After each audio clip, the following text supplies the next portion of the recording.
안녕하세요. 축진먹입니다. 이강인의 나폴리 이적설, 아틀레티코 마드리드 이적설이 계속해서 들려오고 있습니다. 일단 이강인이 파리에서는 흡입차 영입 이후 출전 시간이 많이 줄어든 상황으로서 파리를 떠나는 게 거의 기정사실화되고 있는데요. 라리가와 세리에 쪽 공신력 있는 마테오 모레토라는 기자가 나폴리, 프리미어리그 팀, 라리가 팀, 사우디 팀이 이강인에게 관심을 가지고 있다, 이렇게 얘기를 했었고요. 나폴리 현지 쪽 언론에서도 얘기가 나오고 있습니다. 먼저 이강인의 파리에서의 현재 상황을 말씀드려보면 흡입차의 영입, 그리고 두에와 바르콜라의 급격한 성장으로 인해서 후반기에는 이강인의 출전 시간이 많이 줄었습니다. 지금 왼쪽에 경기를 뛴 시간 기준으로 위쪽부터 쭉 나열을 했는데요. 이강인의 경쟁자라고 볼 수 있는 바르콜라, 덴벨레, 두에 이런 선수들은 이강인보다 높이 위치해 있고요. 흡입차는 겨울에 영입되었음에도 불구하고 이강인의 출전 시간과 많이 가까워져 있는 모습이 있습니다. 이런 것들을 봤을 때는 이강인의 팀 내 입지가 확인이 되고요. 또 덴벨레가 가운데로 위치를 옮기면서 주사위 값이 0에서 6을 바라보던 선수가 이제는 4에서 6만 나오는 그런 주사위를 가지게 됐잖아요. 그런 것들까지 포함하면 엘리케 아래서 어느 정도 이제 전술이 자리를 잡았다, 그리고 이강인은 거기에 적응하지 못했다, 이렇게 보면 될 것 같습니다. 그래서 얘기가 나왔던 그런 팀들은 나폴리, 아틀레티코 마드리드, 맨유, 그리고 아스날 이런 팀들이 있잖아요. 그런데 오늘은 나폴리와 아틀레티코 마드리드를 좀 주의 깊게 보도록 하겠습니다. 먼저 주전에서 왜 밀렸는지 또 한번 얘기를 해보자면, 파리 생제르맹은 빠른 침투 그리고 끊임없는 압박의 하이템포 위주의 운영을 가져가고 있습니다. 특히나 중원의 3명의 미드필더들은 아주 강력한 압박 가져가고요. 쉴 새 없는 스위칭을 가져갑니다. 3명의 위치를 계속해서 바꿔가면서 경기를 뛰고 있고요. 또 지금 파리 생제르맹의 주전 윙어들과 이강인이 조금은 다른 유형이라고 볼 수 있을 것 같습니다. 바르콜라, 흡입차 이런 선수들은 사이드에서 공을 잡았을 때 먼 거리를 직선적으로 1대1 돌파를 할 수 있는 선수들이거든요. 그에 반해 이강인은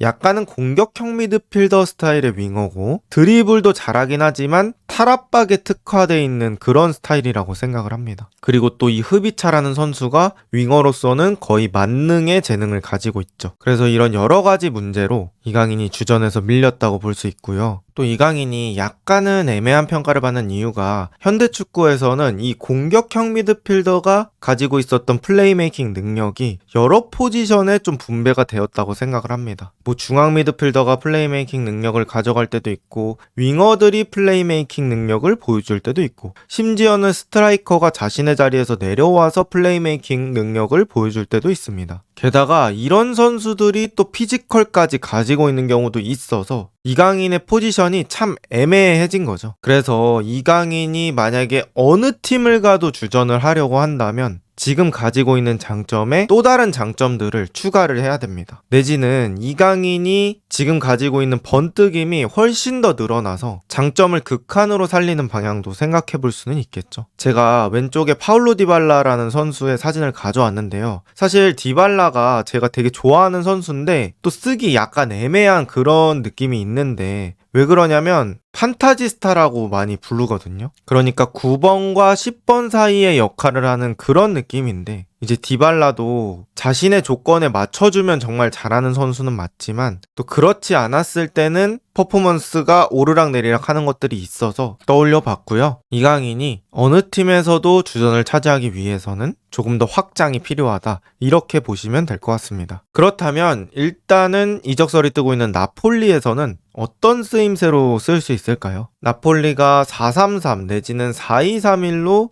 나간다면 윙어 또는 공미로 사용될 수 있을 것 같습니다. 일단 나폴리에 흡입차가 있었을 때는 흡입차가 상대를 측면으로 쫙 끌어당겨 주면서 안쪽으로 크로스를 올려주고, 그럼 오시멘이 받아먹고 이런 것들이 많았거든요. 그런 것처럼 이강인도 측면에 선수들 끌어당겨 놓고 안쪽으로 패스하고 그런 모습들을 상상해 볼 수 있을 것 같습니다. 또 이강인의 활용에는 콘테의 연임도 중요할 것 같은데요. 지금 나폴리를 우승시킨 감독이 콘테인데 콘테가 유벤투스로 간다, 나간다 만다 이런 말들이 많잖아요. 그랬을 때 이강인이 측면 윙어로 기용이 된다고 했을 때는 지금 크로스를 올리는 폴리타노 대신에 사이드로 넓게 벌려서 플레이를 할 수 있을 것 같고요. 또 콘테가 맥토미니를 세컨톱처럼 쓰는 그런 느낌이 있잖아요. 루카쿠, 맥토미니 이렇게 트윈타워를 세워놓고 플레이를 하는 경우가 많기 때문에 또 이강인의 크로스를 저 두 선수가 받아먹는 그런 그림을 상상해 볼 수도 있을 것 같습니다. 이강인의 이런 능력은 파리에서도 충분히 나왔었죠. 공을 받고 상대를 끌어당기고 거기서도 일단 이강인이 한번 버틸 수 있고요. 또 버텨내면 넓은 공간 생기고 또 거기서 수적 우위가 발생하기 때문에 다른 데서 숫자적인 이득을 볼 수도 있고요. 그 다음에 이강인이 패스 잡기 전에도 고개를 좀 잘 들고 이런 것들이 있기 때문에 더 좋은 패스를 넣어줄 수 있거든요. 그래서 이러한 이강인식 탈압박이 또 콘테 체제 아래서도 또 나폴리 아래서도 충분히 잘 쓰일 수 있을 것 같다 이런 생각을 해봤습니다. 그리고 이강인이 나폴리로 간다면 경쟁자는 어떤 선수가 될까? 라는 생각을 해봤는데요. 아마 오른쪽 윙어인 폴리타노가 경쟁자가 될 것 같습니다. 폴리타노 역시 왼발잡이이고요. 폴리타노는 이제 빠른 움직임을 기반으로 측면을 흔드는 그런 역할도 잘해주고요. 또 안쪽으로 파고 들어와서 슈팅하는 모습들이 되게 많아요. 그래서 또 직접 타격도 많이 하는 그런 윙어다. 이렇게 보면 될 것 같고요. 그럼에도 지금 나이를 보면 이강인과 폴리타노의 나이 차이가 조금 있죠. 그래서 폴리타노가 좀 폼이 떨어지고 이랬을 때는 이강인을 장기적인 대체자로 충분히 생각할 수 있는 그런 상황이 갖춰져 있다고 볼 수 있을 것 같고요. 또 활동 반경을 좁혀준다면 오히려 폼이 오를 가능성 이렇게 제가 적어놨는데요. 이게 무슨 말이냐면 첫 시즌부터 이강인한테 너무 여러 가지 역할을 부여하는 게 아니라 측면 쪽에서 이강인이 탈압박하고 플레이메이킹하고 이런 것들로 좀 역할을 줄여준다면 이강인도 컨디션이 오르면서 점점 더 많은 역할을 소화할 수 있게 바뀔 것 같습니다. 그래서 약간은 측면 쪽에 공을 잡아주면서 좋은 득점원인 루카쿠와 맥토미니를 살려주는 거죠. 또 맥토미니가 쉬는 날, 그런 날 같은 경우에는 이강인이 3미들 중에 한 자리 나와주면서 로보트카, 잠보안 기사 이런 선수들의 지원을 받을 수도 있습니다. 그 선수들이 쓸어주고 많이 띄워주고 이런 역할을 하면 이강인이 클래식 10번 같은 느낌으로 3톱에게 뿌려주는 그런 것도 생각해 볼 수는 있겠죠. 어쨌든 맥토민이라는 확실한 주전이 있기 때문에 이강인은 사이드 쪽 선수로 배치가 될 가능성이 높고 그랬을 경우에는 이 폴리타노라는 선수를 무조건 넘어야 된다. 이렇게 볼 수 있을 것 같습니다. 그 다음은 아틀레티코 마드리드인데요. 아틀레티코 마드리드는 사실 이강인이 파리로 갈 때도 얘기가 나왔던 그런 팀이에요. 그때부터 감독이 시메오네였기 때문에 아틀레티코 마드리드 측에서는 이강인을 꾸준히 관심을 가지고 있다. 이렇게 이해하면 될 것 같고요. 일단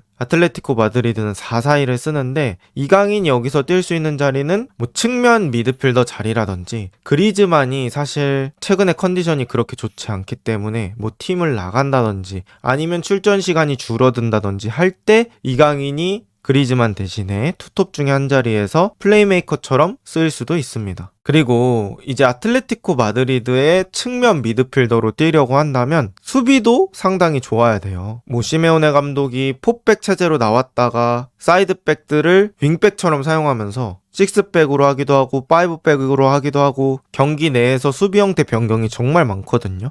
그랬을 경우에 이강인이 상대 윙어랑 1대1로 맞서서 수비를 할 수 있는 그런 능력도 있어야 될 것 같다라는 생각이 있습니다. 물론 이강인 개인에게는 좋은 경험이 될 거예요. 왜냐면 아틀레티코 마드리드를 들어간다고 했을 때는 수비적인 훈련을 되게 많이 한다고 하거든요. 여러 상황을 엄청나게 가정을 해서 수비 훈련을 하기 때문에 그런 면에서는 이강인 개인적인 수비력도 살아날 수 있지 않을까라고 생각을 해봅니다. 그런데 한 가지 또 걱정거리는 아틀레티코 마드리드의 제일 타겟은 이강인이 아니고 지금 왼쪽에 보여드리는 알렉스 바에나라는 선수예요. 지금 비아레알에서 뛰던 선수고 충분히 리그 베스트급 활약을 보여줬던 선수입니다. 리그 7골과 10개의 도움을 보여줬고 또 기회 창출도 라리가에서 91개로 1위예요. 그래서 이 바에나의 영입이 이강인에게는 그렇게 좋은 소식은 아니라고 볼 수 있겠습니다. 이강인은 아틀레티코 마드리드에서는 어떻게 활용될지 또 생각을 해봤는데요. 공격 상황에서 훌리안과의 연계가 상당히 좋을 수 있어요. 훌리안이 맨체스터 시티에서도 필포든이랑 이런 모습들을 되게 많이 보여줬거든요. 뭐 2대1 패스도 자주 하고 서로가 공간 침투하고 거기로 패스를 넣어주고 이런 모습들도 있어서 그런 거 기대해 볼 수 있을 것 같고요. 또 이강인이 측면이든 가운데든 안 가리고 여러 구질의 패스를 뿌려줄 수도 있습니다. 또 쇠를로트라는 키 크고 뚝배기 되는 선수가 있기 때문에 이강인의 크로스, 세를로트의 헤더 요런 장면도 상상해 볼 수 있겠죠. 또 훌리안 알바레즈가 지쳤을 때 내지는 교체가 필요할 때는 이강인이 그 역할을 완전 똑같이는 아니지만 다른 스타일로 소화할 수 있을 것 같습니다. 어쨌든 시메오네 감독도 로테이션을 꽤 많이 돌리는 감독이기 때문에 이강인이 일정 이상의 퍼포먼스만 보여준다면